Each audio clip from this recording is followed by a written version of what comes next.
अमृत काळात देशाच्या प्रगतीने पकडलेली लय टिकवण्यासाठी आणि एकात्म समाज म्हणून देशाचा विकास करण्यासाठी भारतीय समाजाच्या आकांक्षावादाला प्रोत्साहन देण्याची गरज आहे असं मत भारतीय सांस्कृतिक संबंध परिषदेचे अध्यक्ष डॉक्टर विनय सहस्रबुद्धे यांनी व्यक्त केलं।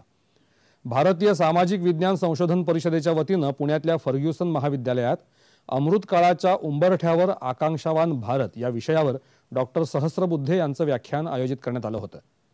विकासात गेल्या 75 वर्षात राहिलेले अनुशेष पूर्ण करण्याचं काम गेल्या 10 वर्षापासून सुरू आहे।